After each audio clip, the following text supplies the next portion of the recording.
Hello everyone, welcome to the exam time. So यार, आज से हम लोग एक नई सीरीज की शुरुआत करने जा रहे हैं for CUET PG MCom entrance exam.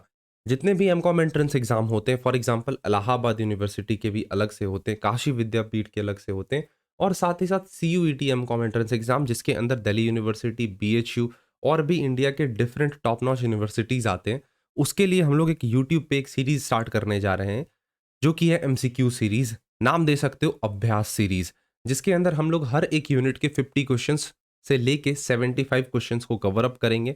ठीक है, 50 भी हो सकता है, 75 भी हो सकता है, डिपेंड्स अपॉन दी यूनिट। तो जैसे कि आज हम लोग स्टार्ट करने जा रहे हैं विद द कॉस्ट अकाउंटिंग, और इसके मैं 25 क्वेश्चंस, एक पार्ट में 25 क्वेश्चंस डिस्कस करूंगा, और ये जो 25 क्वेश्चंस होंगे मैं with in 20 minutes cover up करवाऊंगा। ठीक है, देखो बेसिक क्वेश्चन है, मैं मान कर चलता हूं तुम चीजें पढ़ कर आ रहे हो। इसकी PDF को तुम टेलीग्राम से जाकर डाउनलोड कर सकते हो या फिर एग्जाम टाइम एप्लीकेशन से भी डाउनलोड कर सकते हो। सो बिना किसी टाइम वेस्ट किए स्टार्ट करते हैं अपने आज के सेशन को। तो सबसे पहले मैं बताऊंगा, जाकर एग्जाम टाइम प्ले स्टोर से जाकर डाउनलोड कर लो। प्ले स्टोर पे इजीली अवेलेबल है, वेरियस फ्री मटेरियल्स भी इसके अंदर एंजॉय कर सकते हो। साथ ही साथ स्टोर से जाके वेरियस कोर्सेज को भी एक्सेस कर सकते हो। साथ ही साथ जो भी बच्चे एग्जाम टाइम के अल्टीमेट बैच के थ्रू प्रिपेयर करना चाह रहे हैं for upcoming MCom entrance exam, वो ज्वाइन कर सकते हैं इस बैच को। बहुत ही नॉमिनल प्राइस पे अवेलेबल है अभी के टाइम पे। इसके अंदर लाइव प्लस रिकॉर्डेड लेक्चर्स देखने को मिल जाते हैं, PDF notes, online test, doubt session, साथ ही साथ प्रीवियस ईयर क्वेश्चंस भी इंटीग्रेट किए गए हैं। तो जो भी बच्चे अभी तक ज्वाइन नहीं किए, जाकर फटाफट से ज्वाइन करो। कोई भी ज़्यादा इन्फॉर्मेशन चाहिए तो दिए गए नंबर पे कॉल कर सकते हो। कहाँ से ज्वाइन करना है? एग्जाम टाइम ऐप के स्टोर सेक्शन से। सो स्टार्ट करते हैं अपने फर्स्ट क्वेश्चन के साथ। यहाँ पे स्क्रीन पे फर्स्ट क्वेश्चन आ चुका है, मैं थोड़ा सा यहाँ पे जूम कर दे रहा हूँ। चलो, आई होप चीजें विजिबल होंगी। फर्स्ट क्वेश्चन क्या कह रहा है, पढ़ना इसे। Which one of the following cost is not termed as a product cost. तो फर्स्ट क्वेश्चन स्क्रीन पे आ चुका है, देख लो इसे जरा ध्यान से। कोशिश करना कि पहले खुद से आंसर करो, फिर मैं इसका आंसर बता दूंगा। तो पहला क्वेश्चन आ चुका है स्क्रीन पे कि इनमें से कौन सा कॉस्ट प्रोडक्ट कॉस्ट नहीं होगा। तो अगर मैं इसका राइट आंसर बताऊं तो एडमिनिस्ट्रेटिव सैलरीज जो है प्रोडक्ट कॉस्ट में नहीं आएगा।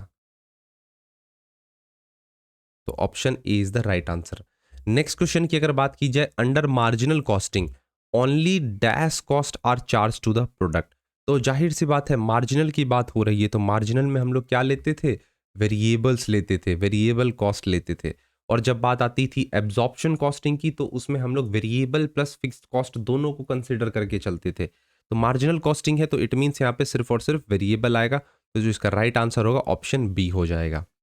नेक्स्ट अगर मैं बात करूं नेक्स्ट क्वेश्चन की, तो what is the best measurement by the centres. तो यहां पे सेंटर्स की बात हो रही है।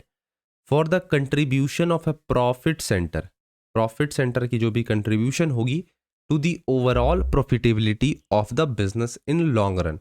तो जाहिर सी बात है, यहाँ पे किसकी बात हो रही है? रिस्पॉन्सिबिलिटी मार्जिन की बात हो रही है। देखो कुछ चीज़ें नई हो सकती हैं, इसके अंदर चीज़ें नई तुम्हें देखने को मिली as compared to your syllabus.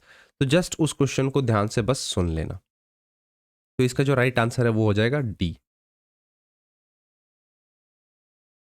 Next देखो, why is the profit volume ratio is used. Question में पूछा जा रहा है कि पीवी रेशियो हम लोग क्यों इस्तेमाल करते हैं।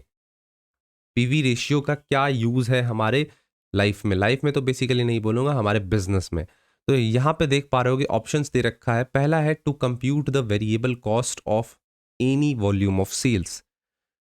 ठीक है, हो सकता है जहां तक मुझे मालूम है। दूसरा यहाँ पे देखो क्या दे रखा है, to determine break even point at the level of output required to earn at desired profit, ये भी हो सकता है। और तीसरा होता है to decide most profitable sales mix. तो इसमें कहीं ना कहीं मुझे सारे ही ऑप्शन लग रहे हैं, लेकिन कोड्स अलग अलग दे रखा है। जैसे ए का है 1-2, बी है 2-3, सी है 1-3। तो ये तीनों ही कोड्स आ जाएंगे। तो इसका जो राइट आंसर है वो हो जाएगा डी, ऑल ऑफ दीज। देखो अगर कोई भी क्वेश्चन तुम्हें लगे कि मैंने गलत बताया है तो तुम उसे क्लेम किया करो यार, कमेंट सेक्शन में क्लेम करना। मैं भी इंसान हूं, मेरे से भी गलती हो सकती है। ठीक है, तो अगर उसमें कुछ बता रहे हो तो उसमें कोई दिक्कत वाली बात नहीं है। तुम कमेंट सेक्शन में बताना अगर कोई भी लगे कि सॉल्यूशन गलत मैंने बताया है, तो मैं उसे चेक करके मैं करेक्ट आंसर रिप्लाई तुम्हें दे दूंगा जो भी होगा। नेक्स्ट आता है, what is the effect of increase in fixed cost. अगर फिक्स्ड कॉस्ट बढ़ जाएगा तो क्या इफेक्ट होगा? ठीक है, ये पूछा जा रहा है यहाँ पे।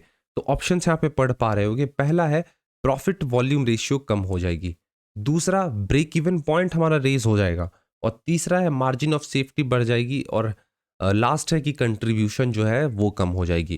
तो जिसका राइट आंसर होगा वो क्या होगा, raises break even point. Six question की अगर मैं बात करूं तो which one of the following is correct at BEP, break even point पे इन सारे इक्वेशंस में कौन सा करेक्ट होगा ये बताना है। तो ब्रेक इवन पॉइंट पे क्या होता है, कंट्रीब्यूशन जो होता है, अगर तुमने पढ़ा होगा ब्रेक इवन पॉइंट पे कंट्रीब्यूशन जो होता है वो किसके बराबर होता है, फिक्स्ड कॉस्ट के इक्वल होता है। ब्रेक इवन पॉइंट को हम लोग क्या बोलते हैं, नो प्रॉफिट नो लॉस वाली सिचुएशन भी बोलते हैं, बेसिक सी चीज है। अब आ जाता है मार्जिन ऑफ सेफ्टी। देखो अगर मार्जिन ऑफ सेफ्टी तुमने नहीं पढ़ा है तो कोई बात नहीं, तुम्हारे सिलेबस में तो मेंशन नहीं है, और कोशिश करो कि खुद से इसे तुम रीड कर लो। Margin of safety, margin of safety क्या होता है, सबसे पहले हमें ये जानना होगा। यहाँ पे क्वेश्चन दे रखा है, margin of safety is basically, देखो अगर मैं तुम्हें बताऊं तो यहाँ पे सेल्स की बात होती है। मार्जिन ऑफ सेफ्टी में हमेशा किसको कंसिडर करते हैं, सेल्स को कंसिडर करते हैं। तो अब क्वेश्चन आता है कि सेल्स में भी बहुत सारी चीजें हो सकती हैं, जैसे कि प्लान्ड सेल और break even sales, planned sales और ब्रेक इवन सेल्स। तो इन दो के डिफरेंस की जब बात हो तो इट मीन्स वो किसकी बात कर रहे हैं, मार्जिन ऑफ सेफ्टी की बात कर रहे हैं, एमओएस की बात कर रहे हैं। तो MOS is the difference between the planned sales and the break even point sales. तो इसका जो राइट आंसर हो जाएगा वो हो जाएगा ऑप्शन डी हो जाएगा। नेक्स्ट क्वेश्चन की अगर बात की जाए तो जो कि स्क्रीन पे है, the break even points in units is calculated using, break even point किस यूनिट का इस्तेमाल करके कैलकुलेट किया जाता है। तो इसका जो राइट आंसर होगा होगा option number C, fixed expense and the unit contribution margin. खुद से आंसर किया करो, देखो पीडीएफ में प्रोवाइड कर दूंगा नेक्स्ट डेज का। An increase in fixed cost, अगर हमारा फिक्स्ड कॉस्ट इंक्रीज होता है तो which of the following, fixed cost अगर बढ़ेगा तो हमारा क्या होगा यहाँ पे, अगर हमारा फिक्स्ड कॉस्ट बढ़ता है तो क्या होगा, क्या हमारा कंट्रीब्यूशन सेल्स रेशियो घटेगा, क्या हमारा कंट्रीब्यूशन पर पॉइंट घटेगा, क्या हमारा ब्रेक इवन पॉइंट सेल्स बढ़ेगा। The option C is the right answer. Question number 11 की अगर बात की जाए, in the context of standard costing basic standard is establish for, standard costing पढ़ाया था मैंने, उसमें क्या होता था कि हमारी जो स्टैंडर्ड होती है वो स्टैंडर्ड हम सेट करते थे, और वो स्टैंडर्ड प्रिवेलिंग पीरियड के लिए सेट किया जाता था। इट मीन्स वो करंट पीरियड के लिए सेट किया जाता था। तो इसका जो राइट आंसर होगा ऑप्शन बी होगा। और वहीं अगर बात की जाए 12th नंबर की, तो a variable such as activity that causes cost over a given time, इसको हम लोग क्या नाम देते हैं, वेरिएबल जो कि एक्टिविटी को बताता है, such that activity that causes cost over a given of period of time, तो इसको हम लोग नाम देते हैं कॉस्ट बिहेवियर।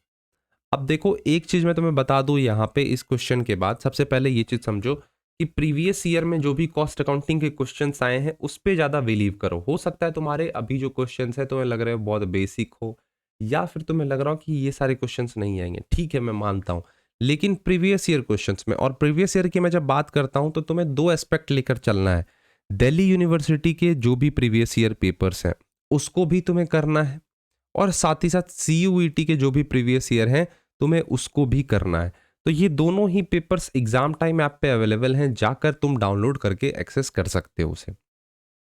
तो उसके कॉस्ट अकाउंटिंग के न्यूमेरिकल्स और क्वेश्चंस जरूर से जरूर करके जाना, कुछ काम तुम्हारी भी होने चाहिए। ऐसा नहीं होता है कि तुमने लेक्चर देखा एमसीक्यू कर लिया इसमें से बात खत्म, प्रीवियस ईयर पे भी एम्फेसाइज करना होता है। क्वेश्चन नंबर 13 की अगर बात की जाए तो यहाँ पे देख पा रहे होगे, process costing is used in which kind of industries. Process costing होता क्या है, जहाँ पे चीज़ों को एक प्रोसेस में डिवाइड किया जाए, अलग अलग प्रोसेस से उसको होकर गुजरना होता है। तो पहला ऑप्शन है मैन्युफैक्चरिंग इंडस्ट्री, दूसरा है माइनिंग इंडस्ट्री, और तीसरा है बोथ, और चौथा है नन। तो मेरे हिसाब तो से तो इन दोनों यूनिवर्सिटी बोल रहा हूँ, इन दोनों इंडस्ट्री में प्रोसेस कॉस्टिंग वर्क करती है। तो जो ऑप्शन होगा C is the right answer, the answer is both A and B.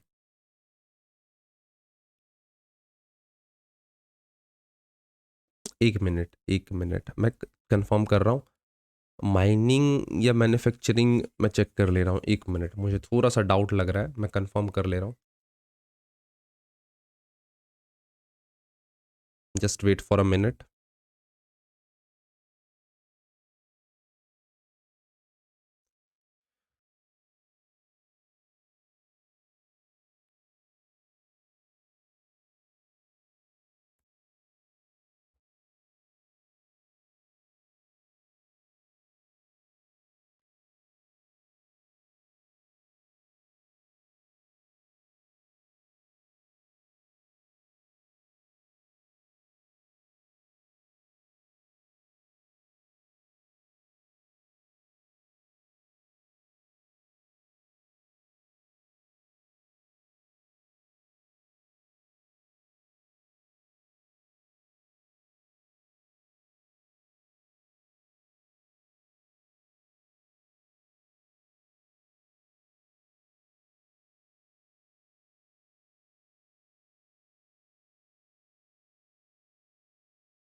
देखो माइनिंग वाला मुझे थोड़ा सा डाउट क्रिएट कर रहा है यहाँ पे, तो फिलहाल मैं यहाँ पे मैन्युफैक्चरिंग इंडस्ट्रीज़ को ही मानकर चलता हूँ।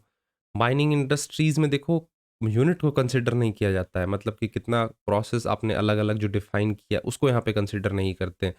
तो थोड़ा सा ये डाउट मेरे माइंड में क्रिएट कर रहा है, तो इसको फिलहाल के लिए रहने देते हैं। तुम्हें इसका आंसर एग्जैक्ट पता हो तो कमेंट सेक्शन में ज़रूर बताना। अब नेक्स्ट हम लोग यहाँ पे बात कर लेते हैं अपने नेक्स्ट क्वेश्चन की, जो कि है क्वेश्चन नंबर 14।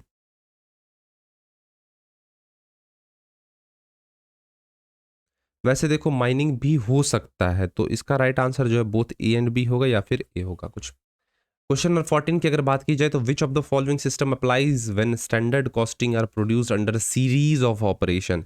इसकी बात की जा रही है सीरीज ऑफ ऑपरेशन। तो हमने जब ये सब करा था तो उसमें तुम्हें पता होगा कहीं ना कहीं ये सारी चीजें हमने डिस्कस की थी। सीरीज की जब बात हो तो कहाँ होता है, प्रोसेस होता है। ठीक है, एक अलग अलग प्रोसेस इन्वॉल्व होता है, अलग अलग सीरीज में प्रोडक्शन की जाती है। 15th की अगर बात की जाए, the statement prepared under process costing is called.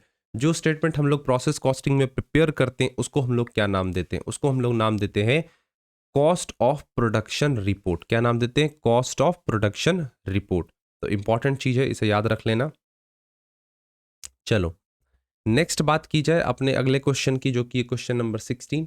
A process costing system is used by company that produces homogeneous product, that produces items by the special request of customer. तो नहीं, ये तो होगा नहीं, ये चीज जॉब कॉस्टिंग में आ जाती है। प्रोड्यूसेस होमोजेनस प्रोडक्ट प्रोडक्ट अच्छा, ऊपर वाला हेट्रोजेनस था, नीचे हेमोजेनस है, और आखिरी है एक्यूमुलेट कॉस्ट बाय जॉब। तो मेरे हिसाब से इसका जो राइट आंसर होना चाहिए वो होना चाहिए C, that is produces homogeneous product. तो प्रोसेस कॉस्टिंग ये वैसे कंपनीज इस्तेमाल करते हैं जहां पे जो प्रोडक्शन हो वो होमोजेनस हो, सेम हो, सेम प्रोडक्ट के लिए किया जा रहा हो।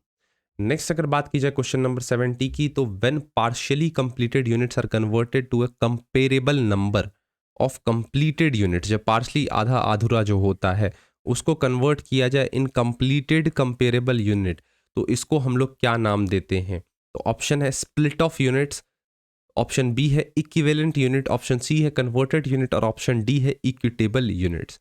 तो इसका जो राइट आंसर होगा वो होगा इक्विवेलेंट यूनिट्स। क्वेश्चन नंबर 18 देख लो जरा यहाँ पे। In increasing production volume situation the behaviour of fixed cost will be. जब प्रोडक्शन वॉल्यूम सिचुएशन बढ़ रहा है तो हमारा जो फिक्स्ड कॉस्ट होगा वो क्या होगा? तो देखो प्रोडक्शन का वॉल्यूम आपका कुछ भी हो उससे कोई लेना देना नहीं, आपकी जो फिक्स्ड कॉस्ट है वो क्या होती है? कांस्टेंट होती है। और जो हमारी वेरिएबल कॉस्ट होती है वो बढ़ना स्टार्ट कर देती है। तो इसका जो राइट आंसर होगा ऑप्शन सी होगा, कि जब आपकी प्रोडक्शन वॉल्यूम बढ़ रही है तो उस सिचुएशन में जो हमारा फिक्स्ड कॉस्ट होगा वो कांस्टेंट रहेगा और वेरिएबल कॉस्ट इंक्रीज करेगी। बहुत ही बेसिक क्वेश्चन था। क्वेश्चन नंबर 19 की अगर बात की जाए तो यहाँ पे देख पा रहे होगे, under the marginal costing concept unit product cost would be most likely be increased by. Marginal costing के अंदर जो यूनिट प्रोडक्ट कॉस्ट है, ठीक है, वो इंक्रीज होगा, most likely to be increase by, किस कब कैसे इंक्रीज होगा? तो by a decrease in the number of units produced, जो भी यूनिट प्रोड्यूस कर रहे हो उसको कम कर दो, या फिर जैसे यहाँ पे दे रखा है increase in the number of unit produce, जो भी आप प्रोडक्शन कर रहे हो उसको बढ़ा दो, या फिर सेल्समैन को कमीशन देना कम ज़्यादा कर दो हर एक यूनिट सोल्ड पे, और आखिर में है कि कमीशन जो दे रहे हो सेल्समैन को उसको कम कर दो। क्या बोला है कि मार्जिनल कॉस्टिंग के अंदर जो यूनिट प्रोडक्ट कॉस्ट है वो बढ़ सकता है। किस रीजन से बढ़ सकता है? जब हम कमीशन एक्स्ट्रा पे करने लगे सेल्समैन को, हो सकता है ना। क्वेश्चन नंबर 20 की बात की जाए तो which inventory costing method is based on the assumption that cost should be charged against the revenue in order in which they incurred. तो बहुत इंपॉर्टेंट पॉइंट है, इन विच दे वेर इनकर्ड। तो इसका जो आंसर होगा first in first out method. एक minute confirm करने दो। हाँ चलो, first in first out method इसका राइट आंसर होगा। अब 21 बेसिक क्वेश्चन है, तुम कर लेना इसे। प्रॉफिट कैसे इंक्रीज किया जा सकता है, प्रॉफिट कैसे बढ़ाया जा सकता है? एक मिनट। प्रॉफिट कैसे इंक्रीज किया जा सकता है तो पढ़ते हैं जरा यहाँ पे। पहला, decreasing the selling price per unit. Answer is no, गलत है। दूसरा इंक्रीजिंग सेलिंग पर यूनिट हो सकता है। नेक्स्ट अगर बात की जाए decreasing the volume of sales, ये भी नहीं। Increasing the volume of sale, हाँ हो सकता है। डिक्रीजिंग द फिक्स्ड और वेरिएबल खर्चे, ये इंपॉर्टेंट है, ये भी हो सकता है। गिविंग इंक्रीजिंग द फिक्स्ड और वेरिएबल नहीं, ये तो इसमें तो नुकसान होगा, ये भी नहीं होगा। उसके बाद है giving more weightage for products having higher PV ratio, वैसे प्रोडक्ट्स जिनका की पीवी रेशियो ज़्यादा है उसको वेटेज दो, हाँ बिल्कुल सही, ये भी हो सकता है। और आठवां क्या है, giving less weightage to the products having higher PV, नहीं ये भी नहीं होगा। तो कौन कौन सा निकल कर आया, ऑप्शन 2, 4, 5 और 7, तो 2, 4, 5, 7, तो option C is the right answer, basic था। चलो, what is the most useful information जो कि डिराइव होता है ब्रेक इवन चार्ट से, कौन सा मोस्ट इंपॉर्टेंट इंफॉर्मेशन हमें ब्रेक इवन चार्ट से मिलता है। पहला रिलेशनशिप बताता है रेवेन्यू और कॉस्ट के बीच में एट वेरियस लेवल। दूसरा वॉल्यूम और आउटपुट लेवल, यही तो मिल गया आंसर हमें, यही तो हमें बताता है, पहले भी हमने डिस्कस किया है। चलो, portion of labour cost variance which is due to the difference between the predetermined working days and actual working days, days की बात की जा रही है, तो कहीं ना कहीं किससे रिलेट कर रहा है, कैलेंडर से रिलेट करेगा। टाइम से होता तो आइडल टाइम आ जाता, रेट से होता तो रेट, एफिशिएंसी होती है तो एफिशिएंसी होती है, यहाँ पे डेज आ गया तो कैलेंडर होगा। Option B is the right answer. 24 की अगर बात की जाए, क्वेश्चन नंबर 24 पे हम लोग आ चुके हैं। Which of the following account is similar to the investor account of a merchandising company, पहला है raw material, work in progress, finished goods और मैन्युफैक्चरिंग, तो इसका राइट आंसर होगा फिनिश्ड गुड्स इन्वेंटरी अकाउंट। ठीक है, चलो अब नेक्स्ट यहाँ पे लास्ट क्वेश्चन आज के लिए आता है, आगे वाले वीडियोस में हम लोग ये भी कवर अप करते चलेंगे। कंसीडर द फॉलोइंग स्टेटमेंट, कुछ स्टेटमेंट दे रखे हैं। पहला है marginal costing and absorption costing are same, क्या सही है, नहीं ये तो गलत है। For decision making absorption costing is more suitable than marginal costing, ये तो सही है भाई। और तीसरा है मार्जिनल कॉस्टिंग जो होता है वो बेस्ड है किस पे, distinction between fixed and variable costing पे, ये भी गलत है। तो मार्जिनल कॉस्टिंग सिर्फ और सिर्फ वेरिएबल कॉस्टिंग पे बेस्ड है, ये चीज याद रख लेना। तो यहाँ पे देखोगे दो तुम्हें गलत देखने को मिल रहे हैं और एक सही है, तो कंसीडर करने बोला है स्टेटमेंट को, तो गलत है। तो गलत कौन कौन सा है यहाँ पे, 1 और 3 गलत है, तो इसको इसका राइट आंसर होगा वो हो जाएगा 1 और 3। तो आई होप ये बेसिक क्वेश्चंस तुम्हें समझ आए होंगे। मैं देखो मैंने क्वेश्चंस जो भी करवाए ये सारे ही क्वेश्चंस क्या थे, बेसिक क्वेश्चंस थे। तो अभी फिलहाल के लिए मैं बेसिक रखूंगा, कुछ कुछ मॉक्स मैं प्रोवाइड करूंगा, ऐप को जाके डाउनलोड कर लेना। तो वहाँ पे जो क्वेश्चंस के लेवल्स होंगे वो कहीं ना कहीं थोड़े डिफरेंट लेवल के देखने को मिलेंगे। मैं डीयू के पेपर्स को एनालाइज करूंगा, उसके क्वेश्चंस को भी इंटीग्रेट करूंगा। ठीक है, फिलहाल के लिए देखो मैं ऐसा कर रहा हूँ ना कि अभी तुम्हें बेसिक बेसिक क्वेश्चंस हर एक यूनिट के करवा दे रहा हूँ। हर कॉस्ट अकाउंटिंग के 2 पार्ट करवा दूंगा, माइक्रो मैक्रो सबके 2 part basic basic questions cover up करवा दूंगा, जिससे थोड़ा बहुत तुम्हें आइडिया मिल जाए।